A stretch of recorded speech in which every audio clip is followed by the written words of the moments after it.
নমস্কার বন্ধুরা, আমি এসে গেছি অমিত, আর আপনারা দেখছেন অভিজিৎ হর্টিকালচার। প্রতিদিনের মতন আজকে আমরা যে প্রতিবেদনটি নিয়ে আসছি সেটি বেসিক্যালি আপনার বেল ও জুঁই ফুল গাছের ওপর। গরমকাল আর আমাদের ছাদ বাগান বলুন, বাগানে বেল ফুল গাছ থাকবে না, এটা তো হতে পারে না। তো আসুন দেখে নেওয়া যাক গরমে আমাদের বেলফুল গাছে কিভাবে যত্ন করব, আর ওর পরিচর্যায় কিভাবে করলে ভালো বেলফুল গাছ পাওয়া যেতে পারে তার উপরে আলোচনা করাই। দেখুন, আমার সামনে এখানে কিছু বেলফুল গাছ রয়েছে। এই বেলফুল গাছগুলি, এগুলো আমার পুরনো গাছ, আজ 5-6 বছরের পুরনো। অনেকের বাড়িতে 10-15 বছর 20 বছর পুরনো বেলফুল গাছ থাকতে পারে, এবং আছে, আমি জানি সকলের বাড়িতেই থাকে। এই বেলফুল গাছ কিভাবে কখন সময় মতন কাটিং, প্রুনিং, পিঞ্চিং করা উচিত এবং কি সার প্রয়োগ করলে ভালো বেলফুল গাছে ভালো ফুল পাওয়া যেতে পারে তার উপরই মেন আলোকপাত করছি আমরা। এই যে বেলফুল গাছগুলো দেখছেন, এগুলো আমাদের মোটামুটি আগের বছরে অক্টোবর অবধি ফুল ফুটেছে। অক্টোবরের পর থেকে জেনারেলি ফুল বন্ধ হয়ে যায়, গাছ ডরমেন্সিতে চলে আসে। অল্প কিছু পাতা থাকে, পাতাগুলো হলুদ হলুদ হয়ে যায় বা অনেকের কমেই যায় পাতা। পরবর্তীকালে একদমই পাতা পড়ে যায় গাছে।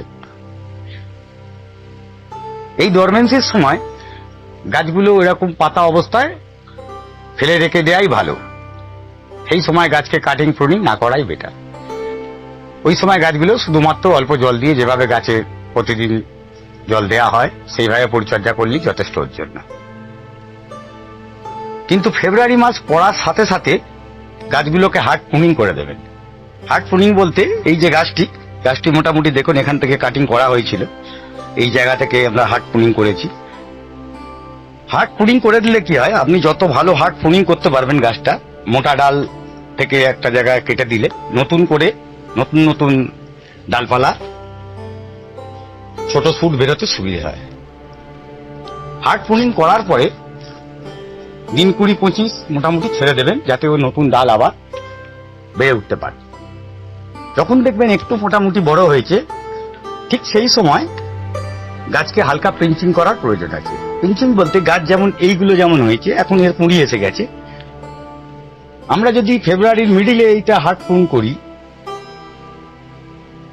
তার 15-20 দিন, মানে মার্চ মাসের 10-12 তারিখ 15 তারিখের পরে গাছটিকে ছোট আস্তে আস্তে পিঞ্চিং করা শুরু করবেন। পিঞ্চিং করার পরে দেখবেন যে গাছের ডালে কুঁড়ি এসে গেছে সেগুলো ছেড়ে দিয়ে বাকিগুলো মোটামুটি পিঞ্চিং করে দেবেন। তাহলে মোটামুটি গাছটাকে বুসি ঝাংড়া করে নিতে পারবেন। তারপরে আমরা যেমন এই মাসের শেষে, আজকে মার্চ মাসের শেষ আমরা এই আলোচনা করছি, এই মার্চ মাসের শেষে গাছগুলো দেখুন কি সুন্দর কুঁড়িতে ভরে গেছে একেবারে। এটা আমার বেলফুল গাছ। ঠিক জুঁই ফুল গাছকেও ঠিক একইভাবে পরিচর্যাই করতে হয়। এটা গেল গাছের কাটিং, মানে হার্ড প্রুনিং এবং পিঞ্চিং এর ব্যাপার। আমাদের যখন গাছ ফার্স্ট টাইম আমরা প্রুন করলাম, প্রুন করার পরে মোটামুটি যখন নতুন পাতা গজিয়ে গেছে, ওই সময় গাছকে খাবার দেওয়ার দরকার হয়। ওই সময় গাছে বেসিক্যালি আপনারা নাইট্রোজেন জনিত খাবার দেবেন। নাইট্রোজেন জনিত খাবার মানে খোলের জল, কারণ ঠান্ডা থাকে ওই সময় খোল পচিয়ে জল দিতে পারেন আপনারা। খোল রেখে 4 দিন জলে ভিজিয়ে রেখে যে জলটি তৈরি হবে, ওই জলটি আপনার গাছে দিলেই গাছের খুব সুন্দর আপনার গ্রোথ দেখতে পাবেন, নতুন ডালপালা খুব সুন্দর এসে যাবে। এর সঙ্গে আপনারা এনপিকে যেমন 19-19-19, 20-20-20 যেটা ইউজ করেন বা যারা করেন না তারাও করতে পারেন। এটা করলেই যথেষ্ট। বেলফুল গাছে খুব বেশি কিছু সার লাগে না। এরপরে গাছ যখন মোটামুটি আপনি যখন পিঞ্চ করা শুরু করছেন, সেই সময় গাছে পার্টিকুলার সেই সময় আমাদের যে বাজারে লাল পটাশ এমওপি পাওয়া যায়, মেজরিটি অফ পটাশ, এই পটাশ আপনার যদি একটা 10 ইঞ্চি টবে বা 12 ইঞ্চি টবের মধ্যে থাকে, মোটামুটি 1 চা চামচ সঙ্গে এরকম 2 চা চামচ ফসফেটের সঙ্গে মিশিয়ে গাছের গোড়ায় 15 দিন অন্তর দেওয়া শুরু করুন। ঠিক এইভাবে যদি আপনি প্রতিটি 15 দিন অন্তর অন্তর দিতে থাকেন, মোটামুটি বেলফুল গাছে ফুল আপনার প্রচন্ড পরিমাণে সাদা হয়ে বেলফুল ফুটতে পারে। আরেকটি ব্যাপার, বেলফুল কিন্তু অ্যাসিড লাভিং প্ল্যান্ট। আপনার বেলফুলের মাটি যদি স্লাইডলি অ্যাসিডিক হয়, মানে পিএইচ যদি 6 এর নিচে থাকে, বেলফুলের গাছে প্রচুর ফুল পাওয়া যেতে পারে। তা আমরা 6 এর নিচে অ্যাসিডিক মাটি করব কি করে? এর জন্য খুব বেশি চিন্তা করার দরকার নেই।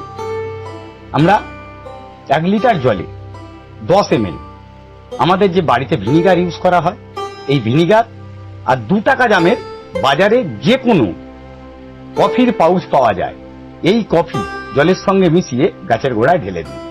এটি মাসে একবার করবেন। অতিরিক্ত পিএইচ যদি ডাউন হয়ে যায়, গাছ কিন্তু মারা যেতে পারে। আপনার পিএইচ তো সবাই মাপতে পারবো না, সেই জন্য মোটামুটি মাসে একবার এটি আপনি দিয়ে দিলে গাছে কিন্তু প্রচুর বেলফুল পেতে পারেন। এছাড়া আপনার মাইক্রোনিউট্রিয়েন্টস যে আমরা ইউজ করি, যেভাবে ইউজ করি নর্মালি করতে পারি। এটা হয়ে গেল আমাদের সারের ব্যাপারে। এইবার আসছে রোগ পোকা। বেলফুল গাছে জেনারেলি রোগবালাই সেরম ভাবে কিছু নেই, এর ফাঙ্গাসের আক্রমণ খুবই কম হয় না। ফাঙ্গাস ছাড়া আপনার এই গাছের ওপরে রোগ পোকা বলতে লেদা পোকার আক্রমণ কিন্তু প্রচন্ড পরিমাণে হয়।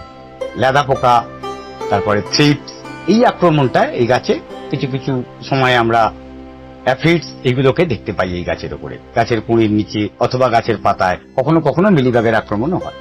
এর জন্য আপনারা নর্মাল যে কোনো ধরনের পেস্টিসাইড এই গাছে ইউজ করুন। এর জন্য দামি কোনো পেস্টিসাইডের প্রয়োজন নেই।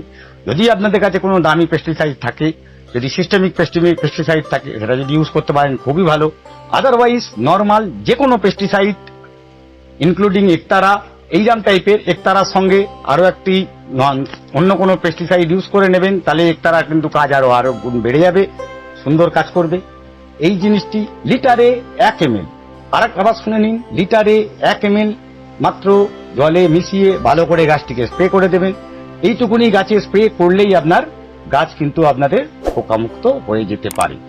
জেনারেলি বেলফুল গাছ আমাদের কিন্তু খুব বেশি যত্নের প্রয়োজন নেই। জল পরিমিত দেবেন। গাছে কুঁড়ি এসে গেলে গাছের জল শুকনো হতে দেবেন না, তাহলে কিন্তু কুঁড়ি ঝরে যাওয়ার প্রবণতা বাড়বে। অতিরিক্ত জলে গাছ কিন্তু ক্লোরোসিস হয়ে যেতে পারে। সেই বুঝে আপনারা সকলে খুব ভালো বেলফুল গাছ করুন, এই আশা রেখে আমাদের ভিডিও এখানেই শেষ করছি। যদি ভালো লেগে থাকে আমাদের চ্যানেলটিকে সাবস্ক্রাইব করবেন, লাইক করবেন, শেয়ার করবেন। সবচেয়ে ভালো হয় কোনো দরকার পড়লে আপনারা আমাদের ডাইরেক্ট ফোন করবেন। এটুকু বলেই আজকে শেষ করলাম। নমস্কার।